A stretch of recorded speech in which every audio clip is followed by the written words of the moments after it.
So, you're absolutely sure it's not because of the explosion? Yes, for the 10,000th time, I'm sure. The blast barely touched her. The reason she fainted was old injuries playing up, compounded by overexertion in recent days.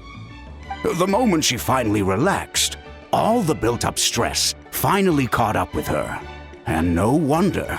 Honestly, she's just like you. Anyway, now you know how we feel when you go off risking life and limb. Your mother and I would both appreciate it if you lived less dangerously. You know she wrote to me from the Masters of the Nightwind, just to scold me for not doing enough to keep an eye on you. If she wasn't so busy with work, you can bet she'd come back here and chew us both out in person. I'll find an opportunity to apologize to her. I promise. You'd better. No more avoiding us, okay? And don't get me started on all the checkups you've missed. Got it. Got it. Huh? Koya? You're awake! I'll go let everyone know. Hey, but we're not done talking. What are we gonna do with her, Even after everything that's happened, she still hasn't figured out how to start the conversation with you. She keeps saying, I don't think Koya has forgiven me yet.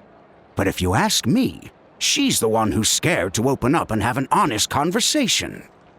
For all her confidence, she's a very sensitive soul underneath. You'd think as a peacemaker, she of all people would know how to reconcile with her family after a falling out.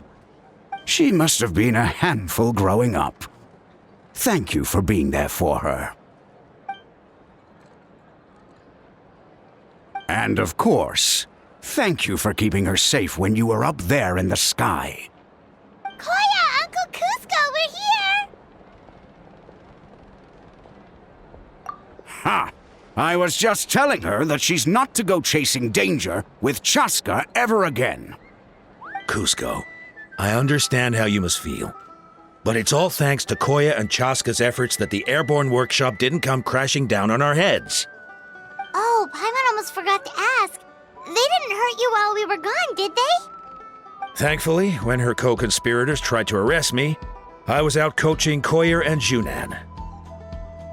The two of them were a huge help. They took care of things while I went around rallying the resistance. So, in the end, Alpa's would-be revolt didn't really get off the ground. And as it turns out, not all of the wingless want to see our dear Saurian friends replaced with phlogiston-powered gizmos. I'm so sorry you got mixed up in this, by the way. We should have caught on to Alpa's scheme sooner. We could have saved so many Kukasaurs from getting hurt. Most of the airborne workshop has now been dismantled. We've just left one small, harmless part intact and repurposed it as a jail for Alpa and her cronies. Let's see how they like being locked up in a sky prison!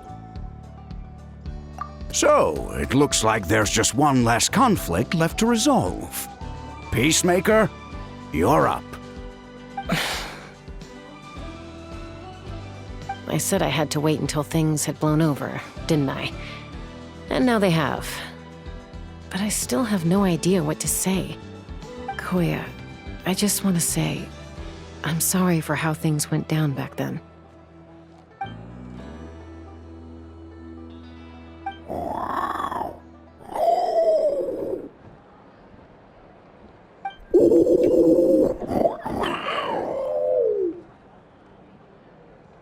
Huh?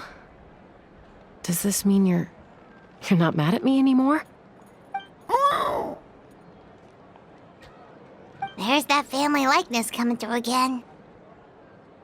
But that day, when we ran into each other...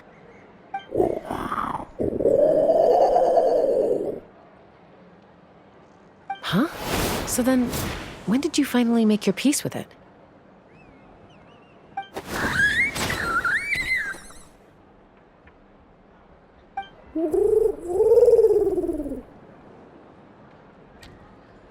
Aw, it's Chime and Chimpu! They're here too!